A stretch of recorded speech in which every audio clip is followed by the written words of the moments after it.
हो गया आपका?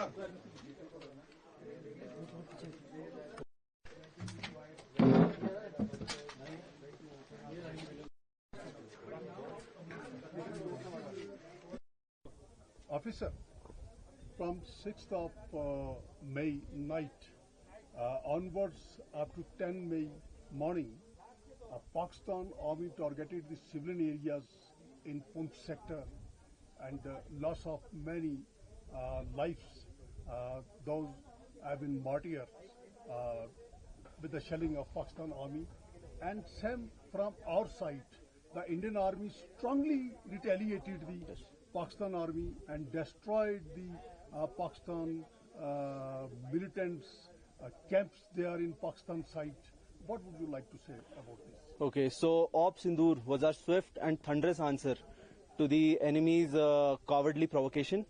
And when heavy fire came onto us and they failed to engage our military positions, they stooped to targeting innocent civilians, and they also targeted the sacred religious sites behind us with heavy artillery unprovoked fire. I was the company commander on the forward post and I took charge of the situation. We unleashed all our heavy firing weapons and rained down on the enemy. On the fateful night of 6th May, all the weapons of the Indian Army sang in harmony to the fire orders that were given, and each post of the enemy was engaged adequately.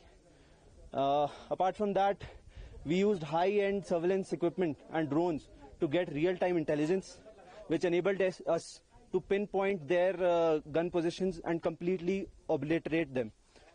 Apart from that, we also made use of drone jamming and spoofing, which enabled us to render their drones useless, and the nation is already privy to it.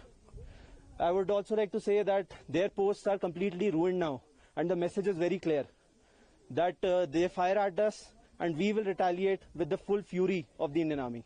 Jai Hind. During this conflict, Pakistan operated the religious institutions in Poonch sector, gurdwaras, temples and madrasas. It was a very brutal act of Pakistan Army artillery. So one such Gurudwara in Poonch area is the Nangali Sahib Gurudwara that was attacked by the, deliberately targeted, I would say, by the Pakistan Army, and to bring down the morale and to create a conflict between the civilians of the country. So after that we retaliated heavily on them. We pinpointed their positions, and we did that by making use of the drones and high-end surveillance equipments, and we were able to suppress their artillery fire. So nice. Bharat ने पाकिस्तान के आतंकी ठिकाने दहलाए, लेकिन और ये टुकड़े बता रहे हैं, सबूत बता रहे हैं जो हमारे सामने हैं, किस तरह से हम लोगों ने इसको टैकल किया और उसके बाद जवाब देना शुरू किया। जी हाँ, अंडरस्टैंडिंग जो था, यानी कि दो सेनाओं के बीच का जो समझौता था कि हम चीज स्टार्ट नहीं करेंगे, और सिविलियन एरिया में काफी जगह पे हमारी कैजुअलिटी है, लेकिन इसके रिस्पॉन्स में जितनी भी अब जो आर्टिलरी के सेल्स दिखाई दे रहे हैं, ये टुकड़े दरअसल, और हम देख सकते हैं कि उसकी फॉरवर्ड पोस्ट भी हमने कैसे उसको डिस्ट्रॉय करा। ये फॉरवर्ड पोस्ट हम देख रहे हैं कि पहले ये झंडे और पोस्ट दिखाई दे रहे थे, और उसके बाद जो हालात हैं उल्टे हुए ने उन पोस्टों को तबाह कर दिया है, जिन पोस्टों से पुलिस के बंदे गोले दागे जा रहे हैं। हमारे